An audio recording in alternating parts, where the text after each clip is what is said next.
My dear friends, welcome to everyone to my channel. আশা করি সবাই খুব ভালো আছো।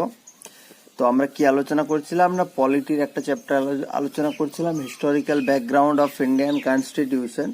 সেই হিস্টোরিক্যাল ব্যাকগ্রাউন্ড অফ ইন্ডিয়ান কনস্টিটিউশনের আমরা বেশ কতগুলো অ্যাক্ট বা চার্টার অ্যাক্ট আলোচনা করেছি। আজকে আমরা যেটা সম্পর্কে আলোচনা করব সেটা হচ্ছে চার্টার অ্যাক্ট। আজকেরটা বলেছিলাম ইম্পর্টেন্ট, আজকের এখান থেকে প্রশ্ন আসে অফ 1833, 1833 সালের সনদ আইন। এখান থেকে আমি বলেছিলাম প্রশ্ন আসে, ঠিক আছে। তো আমরা 1773-এ কি পড়েছিলাম? 1773-এ পড়েছিলাম গভর্নর অফ বেঙ্গল, যে পদটা ছিল বা ডেজিগনেশনটা ছিল গভর্নর অফ বেঙ্গল, সেটাকে কি করা হয়েছিল? সেটাকে করা হয়েছিল governor general of Bengal, general of Bengal, ঠিক আছে। তাহলে শেষ গভর্নর জেনারেল অফ ছিল লর্ড ওয়ারেন হেস্টিংস। তাহলে এটার যে শেষ হবে সেই লোকটাই এটার প্রথম হবে। শেষ গভর্নর জেনারেল হচ্ছে ওয়ারেন হেস্টিংস, শেষ গভর্নর অফ বেঙ্গল, এবং প্রথম গভর্নর জেনারেল অফ বেঙ্গল হচ্ছে ওয়ারেন হেস্টিংস। সিমিলারলি এই যে 1833-এর যেটা আমরা আলোচনা করব, 1833 আমরা লর্ড উইলিয়াম বেন্টিং এর কথা পড়ব।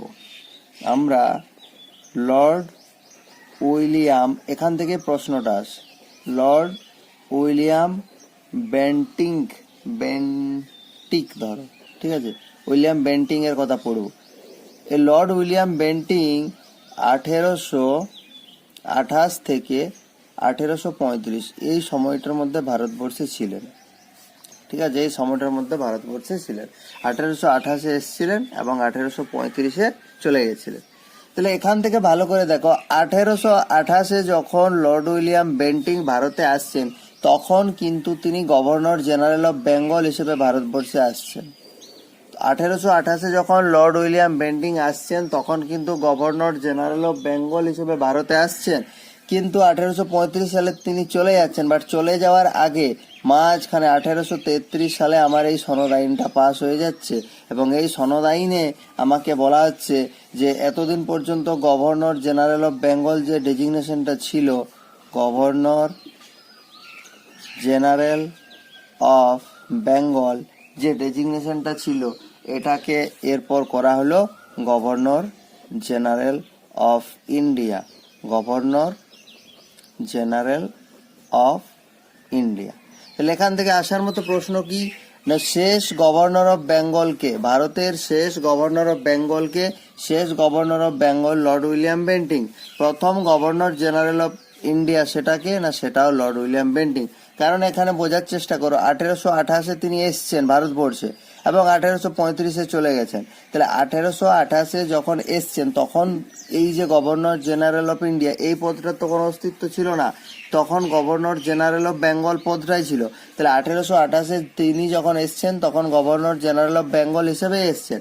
কিন্তু চলে যাওয়ার আগে 1835 সালে তিনি চলে যাচ্ছেন, চলে যাওয়ার আগে মাঝখানে 1833-এর যে চার্টার অ্যাক্ট, সে 1833-এর চার্টার অ্যাক্টটা তোমার চালু হচ্ছে, এবং এই charter act governor general of বেঙ্গলকে গভর্নর জেনারেল অফ ইন্ডিয়া পদে উন্নীত করছে। তাহলে এখান থেকে এটাই ঠকানোর মতো প্রশ্ন হতে পারে যে শেষ গভর্নর জেনারেল অফ বেঙ্গলকে এবং প্রথম গভর্নর জেনারেল অফ ইন্ডিয়াকে।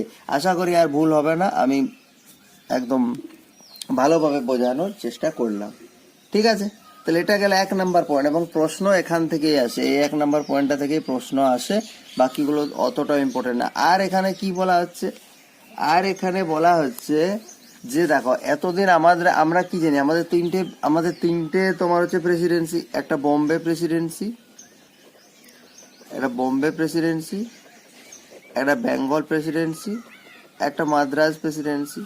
তো কি ছিল না, এদের লেজিসলেটিভ পাওয়ার ছিল আলাদা আলাদা, এর আলাদা ছিল, এর আলাদা ছিল, নিজের ইয়েটা মানে নিজেদের মধ্যেকার ব্যাপার স্যাপারগুলো, ম্যাটারগুলো পরিচালনা করার জন্য এদের লেজিসলেটিভ আলাদা আলাদা লেজিসলেটিভ পাওয়ার দেওয়া হয়েছিল, লেজিসলেটিভ পাওয়ার প্রোভাইড করা হয়েছিল। কিন্তু এই আইনের থ্রু কি করা হচ্ছে, এই আইনের থ্রু করা হচ্ছে এই যে বোম্বে এবং মাদ্রাজ, এদের লেজিসলেটিভ পাওয়ারটাকে ছিনিয়ে নেওয়া হচ্ছে, এদের লেজিসলেটিভ পাওয়ারটাকে ল্যাপস করা হচ্ছে। কেন ল্যাপস করা হচ্ছে? কারণ এখন এটা তো আর গভর্নর জেনারেল অফ বেঙ্গল নেই, এটা এখন গভর্নর জেনারেল অফ ইন্ডিয়া। তাহলে ভারতবর্ষে একটাই লেজিসলেটিভ পাওয়ার থাকা উচিত। সেই জন্য বোম্বে আর মাদ্রাসের যে নিজস্ব লেজিসলেটিভ যে পাওয়ারগুলো ছিল সেগুলো হরণ করে নেওয়া হচ্ছে এবং এই ইন্ডিয়ার আন্ডারে নিয়ে আসা হচ্ছে। ঠিক আছে, এইখান থেকে একটা কথা মনে রাখবে, এই 1833 সনদ আইনের পূর্ববর্তী প্রিভিয়াস যেগুলো অ্যাক্টগুলো ছিল, ঠিক আছে, আমি এখানে লিখে দিচ্ছি, পূর্ববর্তী অফ 1833, ইংরেজিতে বললে প্রায়র, ঠিক আছে, প্রায়র 1833-এর আগে যাবতীয় যা রুলস ফুলস ছিল সেগুলোকে বলা হতো রেগুলেশনস। এবং আফটার 1833 চ্যাটার অ্যাক্ট, 1833-এর পরবর্তীকালে যত রুল টুল আছে সেগুলোকে বলা হচ্ছে অ্যাক্ট। তাহলে অ্যাক্ট আর রেগুলেশন একই জিনিস, শুধুমাত্র 1833-এর পূর্ববর্তী যেগুলো ছিল সেগুলোকে বলা হচ্ছে রেগুলেশনস এবং 1833-এর পরবর্তীগুলোকে বলা হচ্ছে অ্যাক্ট। ঠিক আছে, নেক্সট এখান থেকে আর একটা ইম্পর্টেন্ট জিনিস, যদিও সেটা সাকসেসফুল হয়নি, সেটা হচ্ছে ওপেন টু সিভিল সার্ভিস। এটা একটা সিস্টেম ইন্ট্রোডিউস করা, ওপেন কম্পিটিশন। ঠিক আছে, সিভিল সার্ভিস এতদিন পর্যন্ত শুধু ব্রিটিশরাই দিতে পারতো, এই সিভিল সার্ভিসের জন্য ওপেন কম্পিটিশন শুরু করার কথা বলল, যে ভারতীয়দেরকে যে কোনো পোস্ট আছে, যে কোনো পোস্ট থেকে ভারতীয়দেরকে বঞ্চিত করার কোনো মানে হয় না। তাহলে এরা কি বললো, 1833-এর চ্যাটার অ্যাক্ট বললো open competition in the field of civil service, ইন্ডিয়ানরাও দিতে পারবে এবং যারা যোগ্য তারা সিলেক্ট হতে পারবে, এবং ভারতীয়রা এখন থেকে যে কোনো অফিসের যে কোনো প্লেস, যে কোনো পোস্ট এবং কোম্পানির আন্ডারে যে কোনো এমপ্লয়ি হিসেবে কাজ করতে পারে। বাট কোর্ট অফ ডিরেক্টর আমরা পড়েছি, ইস্ট ইন্ডিয়া কোম্পানির কোর্ট অফ ডিরেক্টর প্রথম থেকে পড়ে আসছি, যারা কমার্শিয়াল ব্যাপার স্যাপারগুলো দেখাশোনা করতো, পরবর্তীকালে পিটের ভারত শাসন আইনে আমরা দেখলাম এরা অপোজ করলো, এবং এরা যেহেতু অপোজ করলো ব্যাপারটা এখানে ধামাচাপা পড়ে গেল, আর ব্যাপারটা নিয়ে তেমন কিছু একটা হলো না।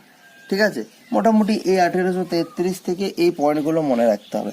সর্বপ্রথম এটা তো ভেরি ইম্পর্টেন্ট, এখান থেকে প্রশ্ন আসে উইলিয়াম বেন্টিং এর ব্যাপারটা, যে কে প্রথম কে শেষ, এবং সাথে সাথে তোমরা লেজিসলেটিভ পাওয়ার ল্যাপস করার ব্যাপারটা বলতে পারো। লেজিসলেটিভ পাওয়ার ল্যাপস করা হচ্ছে যেহেতু এটা গভর্নর জেনারেল অফ ইন্ডিয়া হচ্ছে, এখন তো আর গভর্নর জেনারেল অফ বেঙ্গল নেই, আর বোম্বে আর মাদ্রাসটা ইন্ডিয়ার মধ্যেই পড়ছে। আমার সাথে আরেকটা কথা বলতে পারো সিভিল সার্ভিসের ব্যাপারটা, যে সিভিল সার্ভিস সিলেকশন নিয়ে ওপেন কম্পিটিশন করার কথা বলা হলেও শেষ পর্যন্ত কোর্ট অফ ডিরেক্টরের আপত্তি করায়, কোম্পানির যে কোর্ট অফ ডিরেক্টর তার আপত্তি করায় ব্যাপারটা ফাইনালে ধামাচাপা পড়ে গেল। ঠিক আছে, এই ছিল 1833-এর সনদ আইন, প্রশ্ন এখান থেকেই পেয়ে যাবে। ওকে, তো চলো আজকে এটা এখানে শেষ করছি। কালকে আমরা যেটা পড়বো, কালকে হচ্ছে 1853 চ্যাটার অ্যাক্ট পড়বো, 1853, সেখানে কি কি বলা হচ্ছে সেগুলো আমরা ভালো করে পড়বো।